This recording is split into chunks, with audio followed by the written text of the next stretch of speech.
Hello students, in this lecture we are going to study about the chemical properties of phenols. Basically there are three properties of phenols. First one is laboratory test for phenols. Second one is reactions which involve the breaking of bond between oxygen and hydrogen in the hydroxyl group. And the third property it is the reactions which involve the breaking of bond between carbon and oxygen of OH group or carbon and OH group in the phenols. In the last lecture we have studied about the first chemical property, that is laboratory test for phenols. It includes the first one, the reaction with litmus paper, second one the reaction with bases, and the third one reaction with neutral FeCl3 solution. या सर्व taste किंवा या सर्व laboratory taste या taste आपण मागच्या लेक्चरमध्ये study केलेल्या आहेत फिनॉलची first property. In this lecture we are going to study about the second property of phenol, that is reactions which involve breaking of bond between oxygen and hydrogen of hydroxyl group present in phenol. These properties involve acidic nature of phenol. First property, it is acidic nature or acidic character of phenol.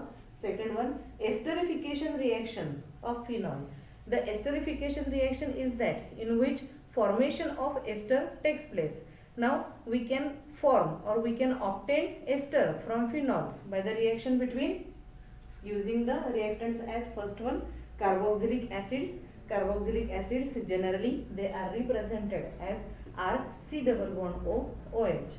Second one, using acid anhydrides. Acid anhydrides they are obtained from carboxylic acids.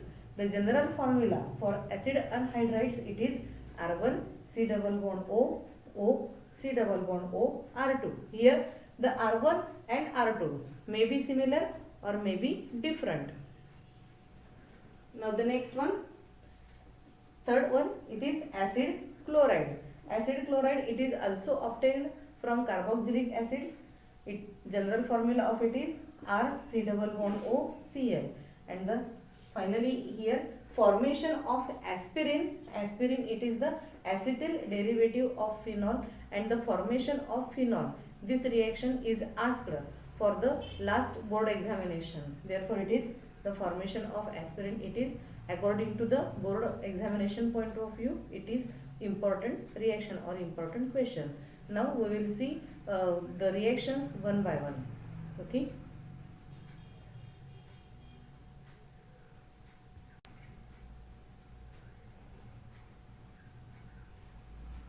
Now here we will see about the first property in the reactions which involve breaking of bond between oxygen and hydrogen in the hydroxyl group. The first one is acidic nature of phenols. How phenols are acidic in nature? Here we can show the ionization of phenol can be represented as the phenols, when they ionize in water they form phenoxide ion and protonated water. आता हा जो phenoxide ion आहे, phenol जेव्हा वॉटरमध्ये dissolve होतात किंवा soluble होतात त्यावेळी ते फिनॉक्साइड आयन फॉर्म करतात आणि therefore phenols are acid and they liberate H+ ions also. These H+ ions combine with water molecule and they form H3O+, that is protonated water.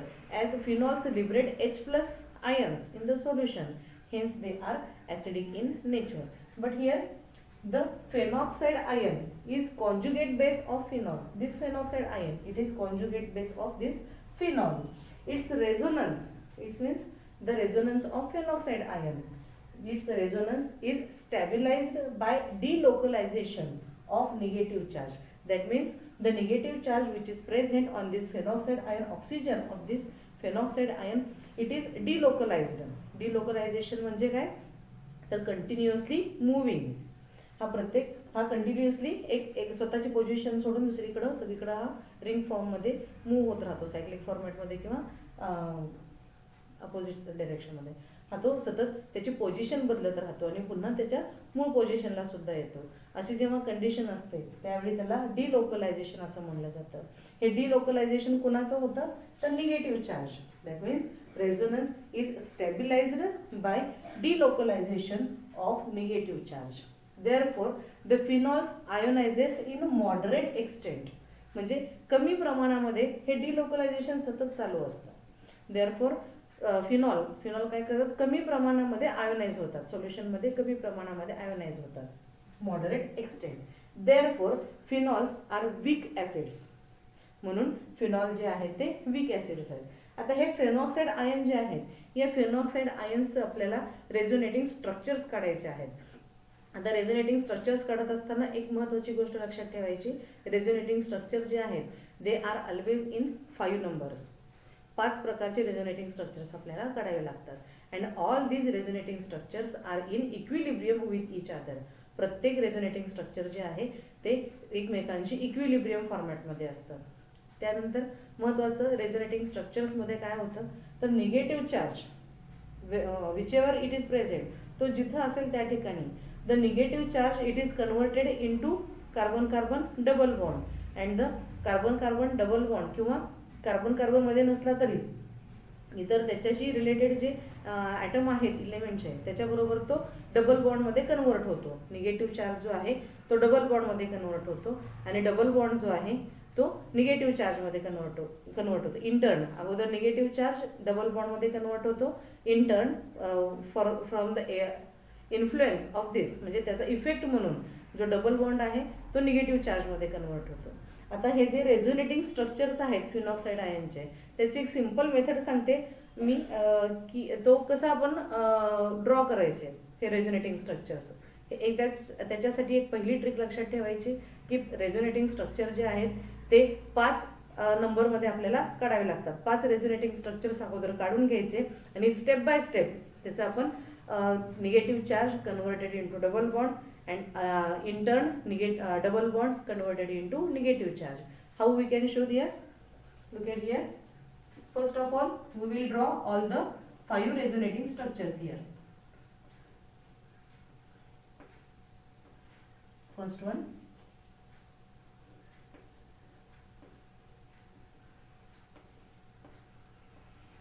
Here it is. Second one.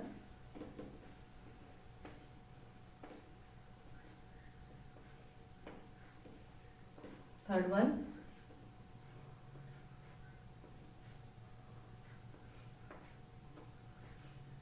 Fourth one. Lastly it is fifth one. 5 resonating structures आपल्याला अगोदर draw करून घ्यावे लागतात किंवा काढावे लागतात. ही छोटीशी trick आहे. हे रेझोनेटिंग स्ट्रक्चर्स आपण कसे काढायचे त्याच्यासाठी. रेझोनेटिंग स्ट्रक्चर पहिल्यांदा कुणाचं काढायचं आपल्याला, तर फेनॉक्साईड आयनचं. फेनॉक्साईड आयन कसं आहे, that means negative charge to oxygen and there is alternate single bond and double bonds in the carbon hexagonal ring. या hexagonal ring मध्ये alternate single आणि double bond system आहे. It is resonating structure 1.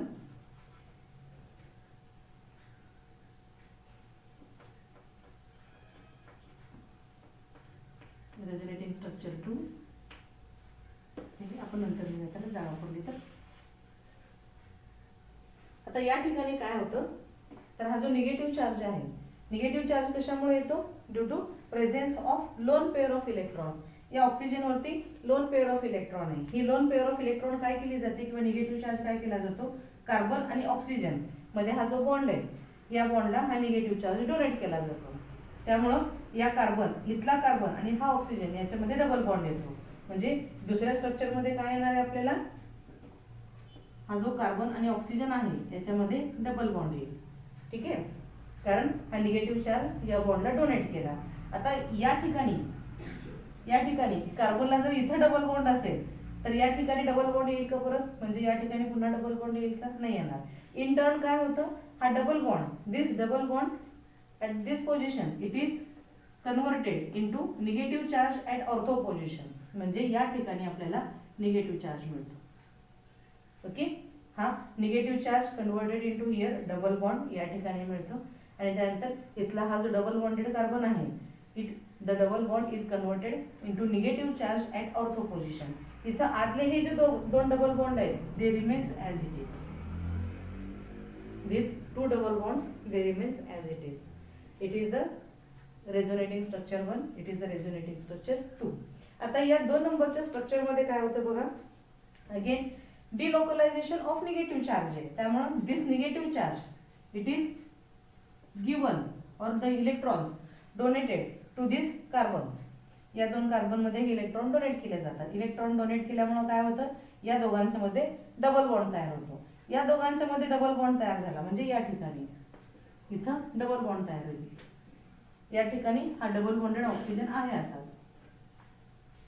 हा negative charge या ठिकाणी double bond देईल. आता या ठिकाणी डबल बॉन्ड आल्यामुळे काय होतं, तर this double bond it in turn gives negative charge at para position, म्हणजे या पोझिशनला आपल्याला निगेटिव्ह चार्ज मिळतो. And the double bond at this position it remains as it is. म्हणजे इथला जो निगेटिव्ह चार्ज आहे तो या पोझिशनला डबल बॉन्ड क्रिएट करतो आणि या पोझिशनचा जो डबल बॉन्ड आहे तो पॅरा पोझिशनला निगेटिव्ह चार्ज क्रिएट करतो. Okay, it becomes resonating structure 3. Now here what happens, this negative charge again it donated to this carbon carbon single bond. हा निगेटिव्ह चार्ज जो आहे तो या सिंगल बॉन्डला डोनेट केला जातो. इथं डोनेट केल्यामुळे काय होतं, इथं हा डबल बॉन्डेड ऑक्सिजन आहे असाच. त्यानंतर हा जो डबल बॉन्ड तयार झालेला आहे हा सुद्धा आहे असाच राहतो. आता या ठिकाणी काय होतं, हा निगेटिव्ह चार्ज जो आहे तो या सिंगल बॉन्डला डोनेट केला जातो, म्हणजे या ठिकाणी इथं डबल बॉन्ड येतो. And this double bond in turn it is changed और converted into negative charge at this ortho position, म्हणजे या ठिकाणी आपल्याला ऑर्थो पोझिशनला निगेटिव्ह चार्ज मिळतो. बाकीचं स्ट्रक्चर आहे असेच. Now it becomes the resonating structure number 4. आता या स्ट्रक्चरमध्ये फायनल स्ट्रक्चरमध्ये काय होतं, this negative charge it is donated. हे आतमधले जे बॉन्ड आहेत they remains as it is. The negative charge at this position it is donated और it forms double bond at this position, म्हणजे आपल्याला डबल बॉन्ड कुठे मिळेल, या पोझिशनला मिळेल. आणि या पोझिशनला डबल बॉन्ड आल्यामुळे काय होईल, तर इथं हा जो डबल बॉन्ड आहे या ठिकाणचा ऑक्सिजन आणि कार्बन मध्ये हा जो डबल बॉन्ड तयार झालेला आहे या डबल बॉन्ड मध्ये इन्व्हॉल्व झालेले 2 इलेक्ट्रॉन पुन्हा ऑक्सिजनला डोनेट केले जातील. Therefore it becomes singly bonded oxygen minus, that is phenoxide ion. अशा पद्धतीनं हे रेझोनेटिंग स्ट्रक्चर्स तयार होतात. फर्स्ट रेझोनेटिंग स्ट्रक्चर मध्ये हा फेनॉक्साइड आयन इथं जसा आहे तसंच आपण लिहिलेला आहे. त्याच्यामध्ये काय होते, negative charge from oxygen it is donated to oxygen and carbon it becomes C double bond. त्यामुळं हा जो डबल बॉन्ड आहे it is converted into negative charge at this position. हे झालं स्ट्रक्चर नंबर 2. स्ट्रक्चर नंबर 2 मध्ये काय होतं, negative charge converted into double bond at this position, हा इथं लिहिलेला आहे. इन टर्न इथला डबल बॉन्ड काय होतो, हा इथे डबल बॉन्ड आल्यामुळे हा डबल बॉन्ड जो आहे इट इज टर्न और converted into negative charge at para position. आता पुढच्या कंडिशनला काय होतं, तर पॅरा पोझिशनचा negative charge it is converted into double bond at this position. या ठिकाणी डबल बॉन्ड आल्यामुळं या पोझिशन मध्ये काय होतं, तर इथला जो डबल बॉन्ड आहे it is converted into negative charge या ठिकाणी, म्हणजे ऑर्थो पोझिशनला पुन्हा एकदा निगेटिव्ह चार्ज येतो. आणि फायनल स्टेजला काय होतं, तर हा ऑर्थो पोझिशनचा निगेटिव्ह बॉन्ड जो आहे निगेटिव्ह चार्ज जो आहे तो या ठिकाणी डोनेट केला जातो, म्हणजे इथं हा डबल बॉन्ड तयार होतो. या पोझिशनला इथं डबल बॉन्ड तयार झाल्यामुळं हा डबल बॉन्डेड ऑक्सिजन आणि कार्बन जो आहे in turn it gives negative charge back to oxygen. And in this way this cycle is continuously moving and moving. Therefore delocalization of the negative charge it is observed in the resonating structures of the phenoxide ion. आणि या डिलोकलायझेशन होत असल्यामुळं काय होतं की phenoxide ion जो आहे तो बऱ्यापैकी स्टेबल असतो. Therefore the phenol it ionises in moderate extent. त्यामुळे फिनॉल मॉलिक्यूल जो आहे तो कमी प्रमाणामध्ये वॉटरमध्ये डिझॉल्व्ह होतो किंवा मॉडरेट एक्सटेंटमध्ये आयोनाइज होतो. Therefore, phenols are weak acids or weakly acidic in nature. Okay.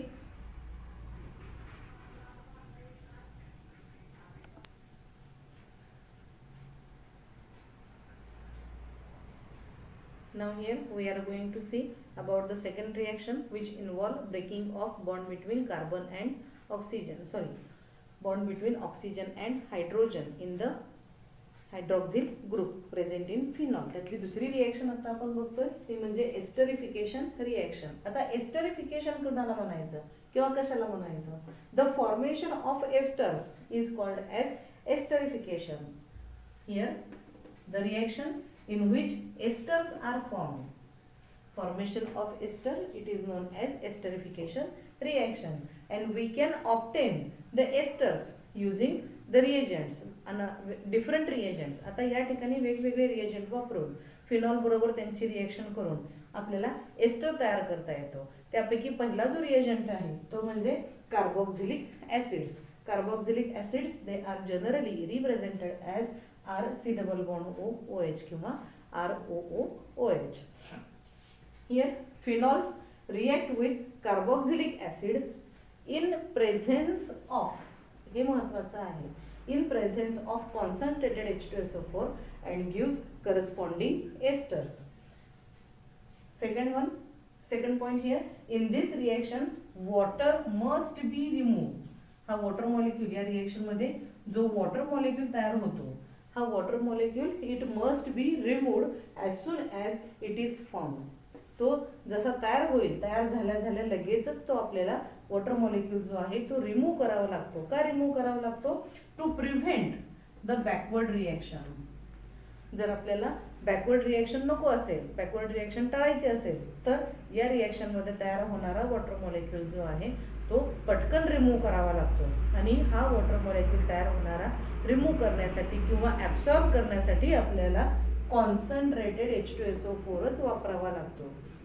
He reaction ॲसिडच्या प्रेझेन्समध्ये पण कॅरी आउट करता येते. कोणतंही ॲसिड आपल्याला यूज करता येतं, पण त्या ॲसिडच्या प्रेझेन्समध्ये जर आपण रिएक्शन केली तर त्या रिएक्शनमध्ये तयार होणारा वॉटर मॉलिक्यूल आपल्याला सेपरेट करावा लागतो. परंतु जर आपण कॉन्सन्ट्रेटेड H2SO4 वापरलं तर concentrated H2SO4 it acts like strong dehydrating agent as well as absorbent of water molecule which is formed in the reaction. म्हणजे त्या रिएक्शनमध्ये वॉटर मॉलिक्यूल तर रिमूव्ह करतोच, परंतु रिमूव्ह झालेला वॉटर मॉलिक्यूल जो आहे तो ॲब्सॉर्ब करण्याचे काम सुद्धा हा कॉन्सन्ट्रेटेड H2SO4 करतो. म्हणून या रिएक्शनमध्ये आपल्याला इतर कोणताही ॲसिड घेण्याच्या ऐवजी जर आपण कॉन्सन्ट्रेटेड H2SO4 घेतला तर आपली दोन्ही कामं होतात. म्हणजे वॉटर मॉलिक्यूल सुद्धा रिमूव्ह पण होतो आणि तो ॲब्सॉर्ब पण होतो. म्हणजे आपल्याला तो लगेचच वेगळ्या पद्धतीने रिमूव्ह करायची गरज नाही, तो जागच्या जागेवर H2SO4 मध्ये ॲब्सॉर्ब पण होतो. Now here we will see the reaction. First of all, we will see the general reaction. Phenols, they are generally represented as AROH. It is phenol. It react with carboxylic acid. Carboxylic acid, it is represented as RC double bond OH. It is carboxylic acid. For the sake of convenience, आपल्याला थोडंसं सोपं जावं म्हणून we can write this one as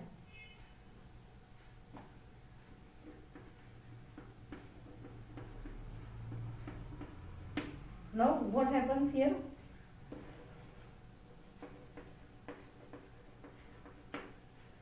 The bond between oxygen and hydrogen in the phenol group म्हणजे या ठिकाणी here the bond between oxygen and hydrogen it is broken. And H from the OH group of phenol and OH from carboxylic acid group, it is eliminated as water molecule or it forms water molecule. And here this ARO, that means phenoxide, and this C double bond OR group, they both combine with each other and they form ester. This reaction it is takes place in forward direction, also it can takes place in backward direction. Here what happens? हा ARO आहे असाच इथं. This ARO, that means phenoxide group combines with this group. C double bond OR plus H2. या reaction मध्ये हा जो H2 तयार होतो तो रिमूव्ह करणं गरजेचं आहे. And this one, it is an ester.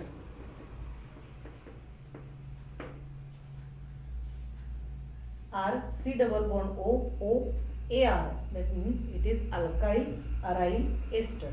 हा या प्रकारचा एस्टर तयार होतो या रिएक्शन मध्ये फिनॉल आणि कार्बोक्सिलिक ऍसिड बरोबर. Here we will see the particular reaction or particular example.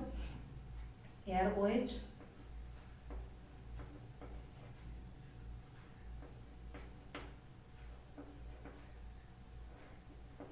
if this one is phenol, and here we take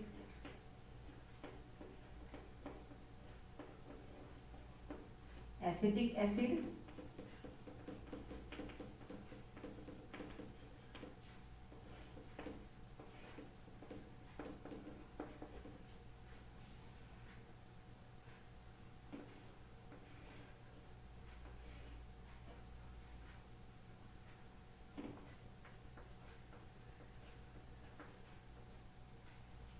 हा फिनॉक्सी आणि हा ऍसिटेट ग्रुप एकत्र जॉईन होतो. Here we gate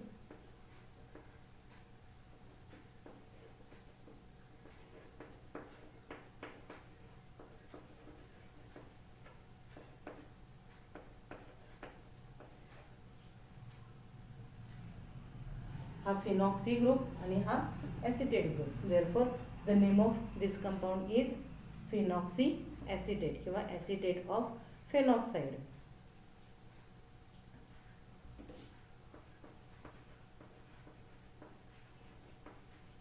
phenyl acetate.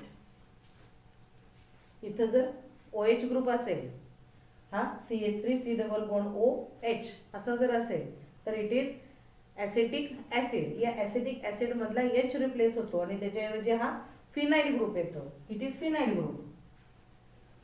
इथं acetic acid मधला H replace होतो आणि त्याच्याऐवजी फिनाइल ग्रुप येतो. Therefore the name of this compound is phenyl acetate. Okay.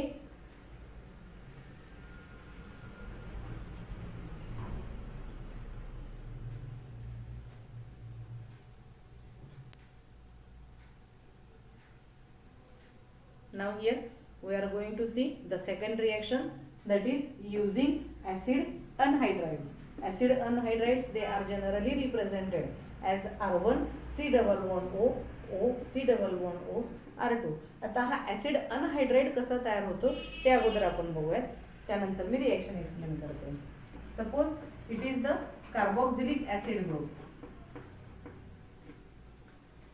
It is first molecule or one molecule of carboxylic acid. I will write here C1 R1 C double bond O OH, and here another molecule of carboxylic acid.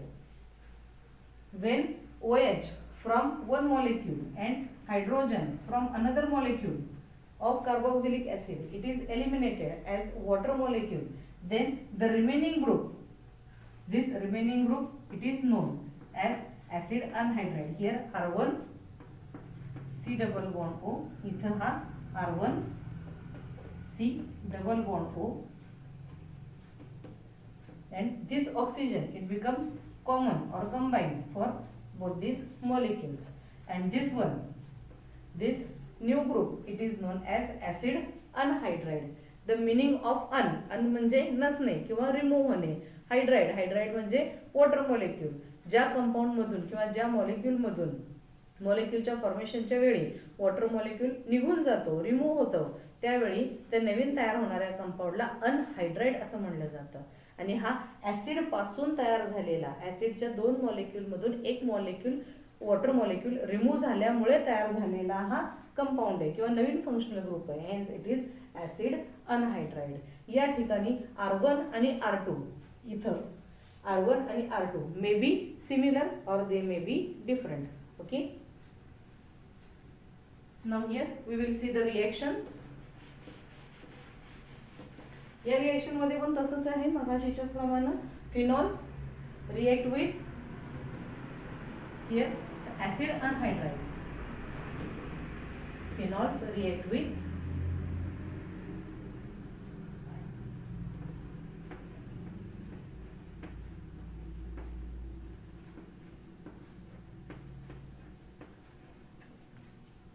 acid anhydrides in presence of concentrated H2SO4 and they give corresponding esters. In this reaction also water molecule is formed, and this formed water molecule, it must be removed as soon as it is formed to prevent the backward reaction.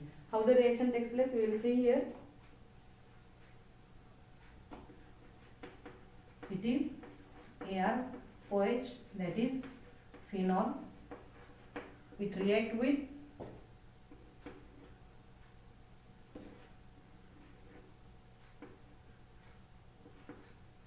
OH,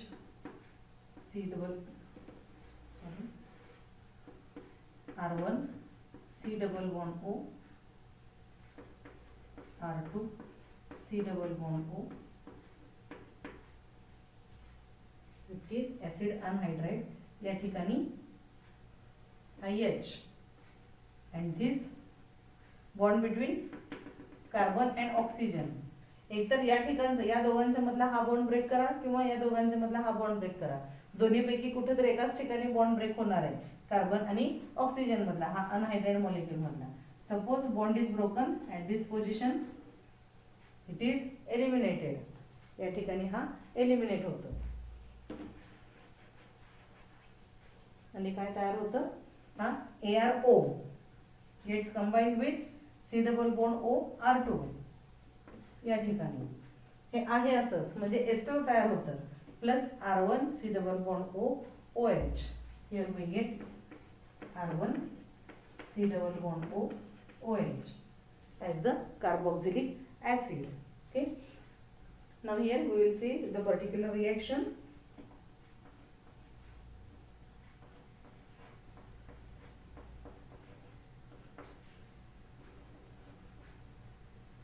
CH3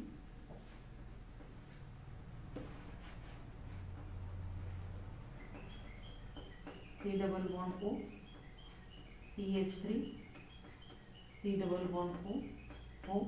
It is acetic anhydride, or we can write here as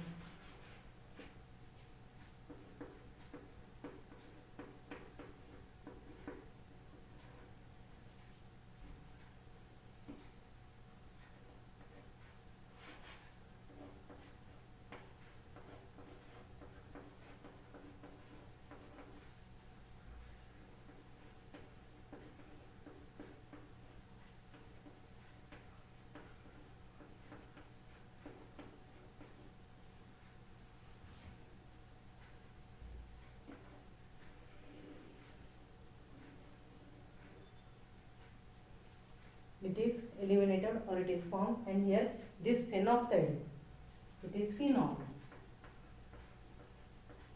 This phenoxide group gets attached to C double bond O CH3. That means here, and we get here CH3 COOH. That is one molecule of acetic acid. This reaction it also takes place in presence of acid. इथं हा phenyl acetate हा compound तयार होतो किंवा हा ester तयार होतो by the reaction between phenol and acid anhydride. Okay, now take the screenshot of this one.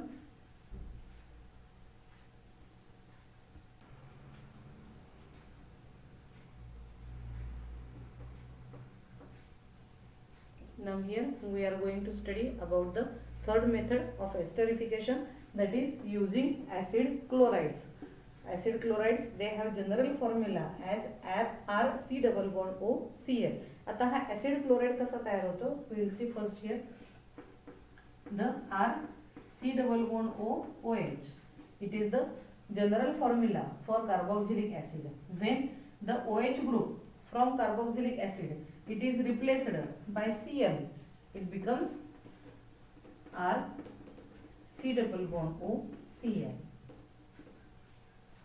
When the OH group from carboxylic acid it is replaced by Cl, the corresponding group or the newly obtained group, functional group, it is R C double bond O Cl, and it is acid chloride which is obtained from carboxylic acid. Hence it is acid chloride group. आता या reaction मध्ये काय होतं, phenols react with acid chloride in presence of pyridine. ही जी reaction आहे ती पिरिडीनच्या प्रेझेन्समध्ये carry out केली जाते टू फॉर्म करस्पॉन्डिंग एस्टर. इथं काय होतं, आपल्याला करस्पॉन्डिंग एस्टर मिळतं फिनॉलची आणि ऍसिड क्लोराईडची रिएक्शन झाल्यानंतर. या ठिकाणी पिरिडीन का वापरायचं आहे त्याचं रिझन दिलेलं आहे. अँड इथं हे जे रिझन आहे, the pyridine is used in the formation of asters किंवा कोणत्याही रिॲक्शनमध्ये पिरिडीन का यूज केला जातो. आता ही पिरिडीनच्या यूजची जी रिॲक्शन आहे ती हॅलोजन डेरिव्हेटिव्हमध्ये सुद्धा एक रिॲक्शन आहे.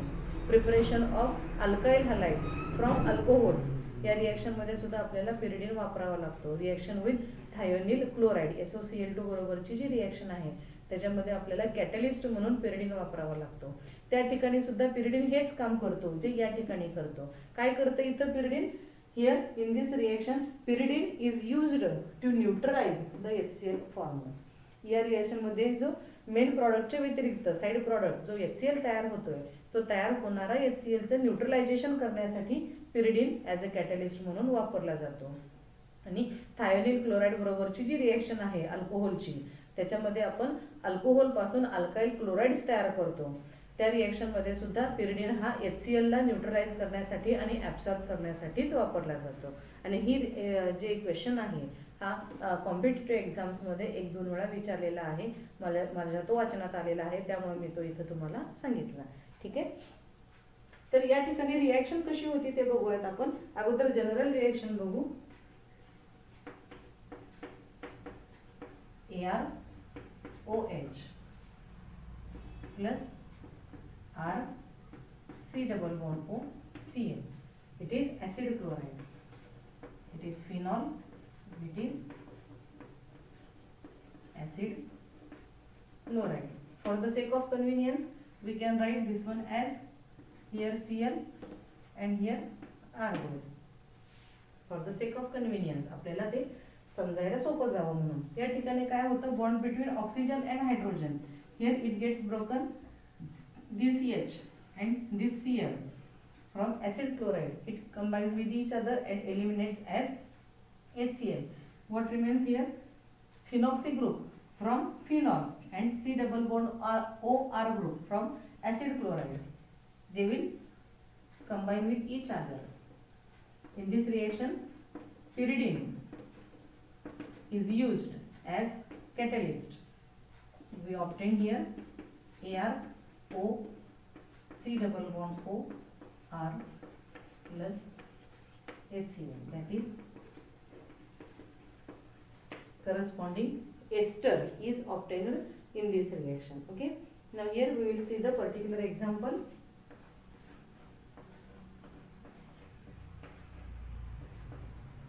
OH, it is phenol,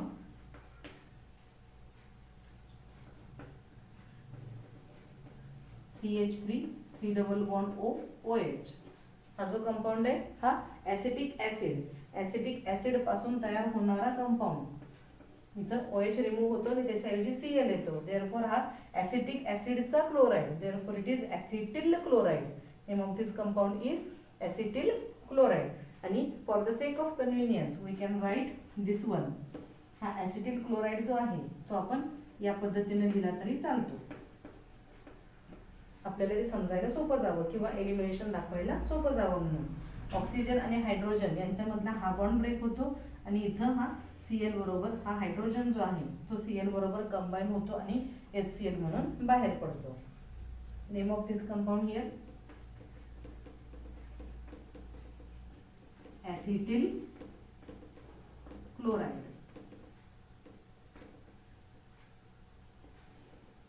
This reaction takes place in presence of pyridine. Here phenoxy group and C double bond O CH3 group, they combine with each other.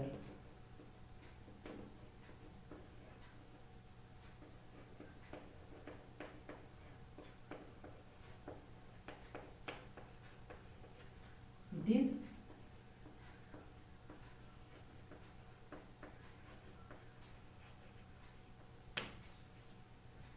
phenyl acetate. Phenyl acetate नाव कसं तयार होतं मगाशी एकदा मी सांगितलेलंच आहे. I will repeat this one once again. इथं जर आपण या ठिकाणी असं जर बघितलं तर it is CH3 C double bond O. बरोबर आहे. या ऑक्सिजनला जर हायड्रोजन अटॅच असेल आत्ताच दाखवल्याप्रमाणे it becomes CH3 C double bond OH आणि CH3 COOH हा जो कंपाऊंड आहे, the name of that compound it is acetic acid. या ॲसिटिक ॲसिड मधला when hydrogen is replaced by this phenyl group, इथं हायड्रोजन आहे असं कन्सिडर केलं तर तो ॲसिटिक ॲसिड, हायड्रोजनच्या ऐवजी काय आहे इथं हा phenyl group. Therefore it is phenyl acetate. हा COO जो ग्रुप आहे हा एस्टरचा ग्रुप आहे. Therefore esters are named as ATE. शेवटी जो ई सफिक्स आहे तो ATE मध्ये कन्वर्ट होतो. Therefore the name of this compound it is phenyl acetate. Okay, याचा स्क्रीनशॉट घ्या.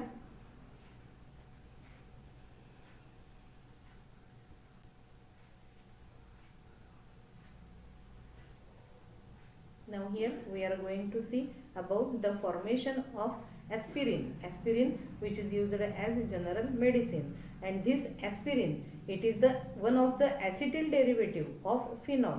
How it takes place here? Formation of aspirin. Aspirin is acetyl derivative of phenol. The CH3C double bond O. हा जो CH3C double bond O group है, this group it is known as acetyl group or acyl group. याला acyl group पण म्हणलं जातं किंवा acetyl group पण म्हणलं जातं. आता ही जी रिॲक्शन आहे, this reaction it is used to detect the number of OH groups present in the alcohol or phenol.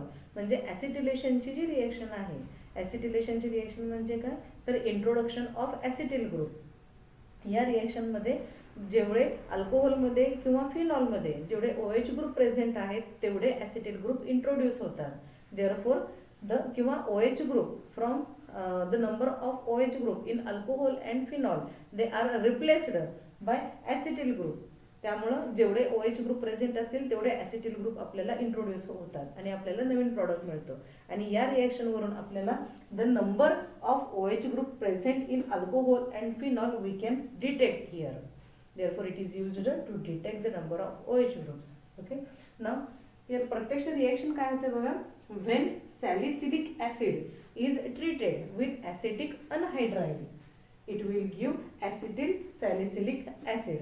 This acetyl salicylic acid it is commonly known as aspirin, and this aspirin it is used as general medicine. Okay, now how the reaction takes place we will see here. आता इथं acetyl group कसा तयार होतो ते अगोदर बघूया. The compound CH3 C double bond OH हा acetic acid.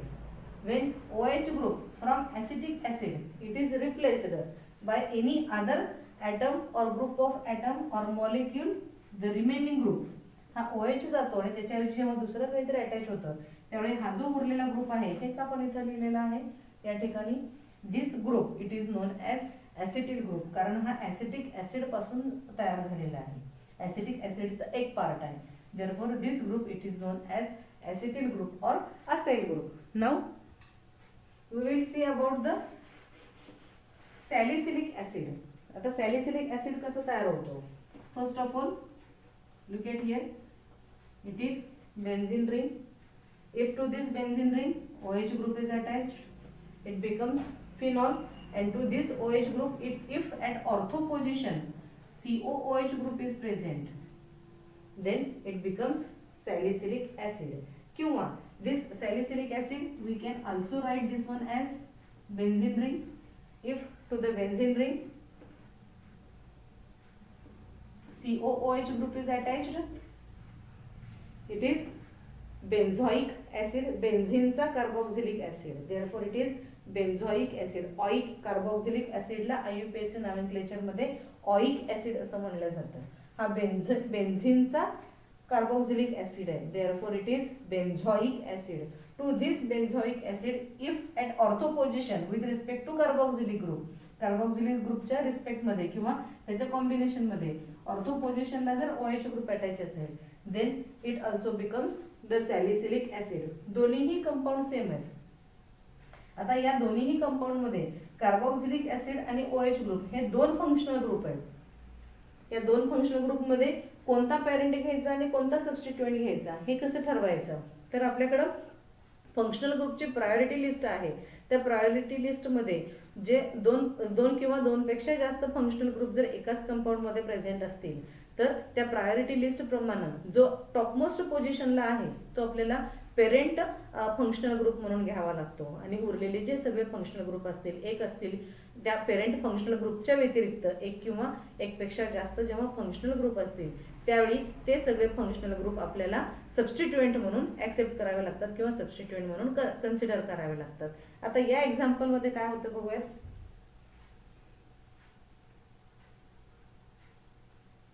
या ठिकाणी हा COOH ग्रुप जो आहे दिस COOH ग्रुप किंवा इथं हा COOH ग्रुप जो आहे तो प्रायोरिटी लिस्ट मध्ये टॉपमोस्ट पोझिशनला आहे। Therefore this COOH group attached to this benzene ring, इथं हा OH चा विचार करू नका, दिस COOH group it is attached to benzene ring, it becomes parent compound आणि हा बेन्झीनचा carboxylic acid, therefore it is benzoic acid.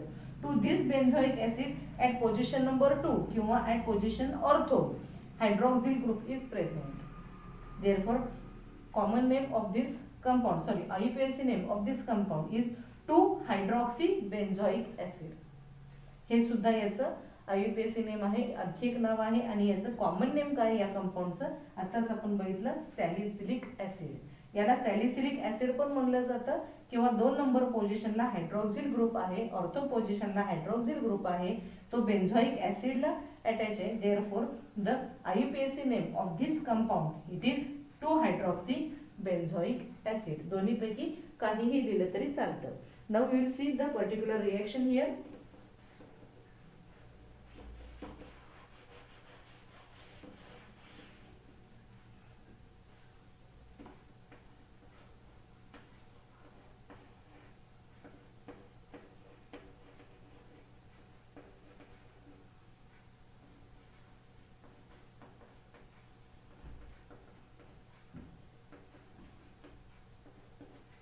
Salicylic acid plus acetic anhydride,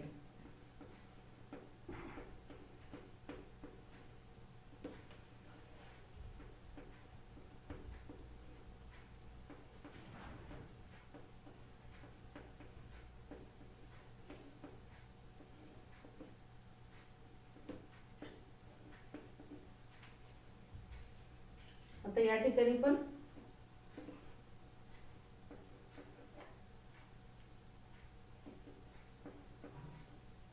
OH oxygen आणि हायड्रोजन मधला हा बॉन्ड ब्रेक होतो आणि या ठिकाणी हा एलिमिनेट होतो आणि हा जो ग्रुप आहे बेन्झोइक ऍसिड प्लस हा oxygen it gets combined with this one C double bond O CH3, हा या ऑक्सिजनला इथे अटॅच होतो and we get the product as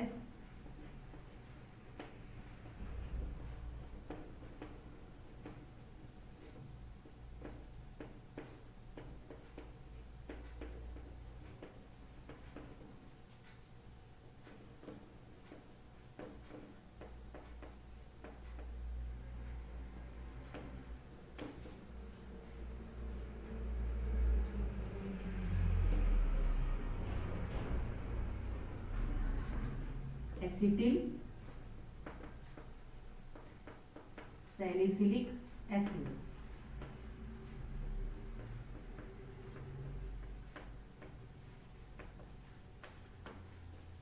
commercially it is also known as aspirin. आता या ठिकाणी काय होतंय तर OH ग्रुप मधला हा जो हायड्रोजन आणि ऑक्सिजन मधला बॉन्ड आहे तो ब्रेक होतो आणि त्याच्याऐवजी हा ऍसिटिल ग्रुप अटॅच होतो किंवा हा ऍसिटिल ग्रुप इंट्रोड्यूस होतो। मग जेवढे OH ग्रुप प्रेझेंट आहेत त्या प्रत्येक OH ग्रुपच्या ठिकाणी हा ऍसिटिल ग्रुप इंट्रोड्यूस होतो या रिएक्शन मध्ये।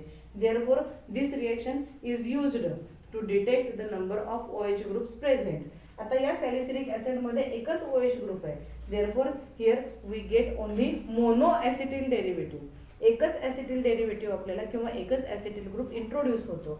Therefore the name of this compound it is acetyl salicylic acid. हा सॅलिसिलिक ऍसिडच आहे, याच्यातला हायड्रोजन रिप्लेस होतोय आणि त्याच्याऐवजी ऍसिटिल ग्रुप येतोय। Therefore, the name of this compound is acetyl salicylic acid. This acetyl salicylic acid, it is commercially or commonly known as aspirin, and this aspirin, it is used in medicines, general as a general medicine. Okay, now we will stop the lecture here. You can take the screenshot for this reaction. Thank you.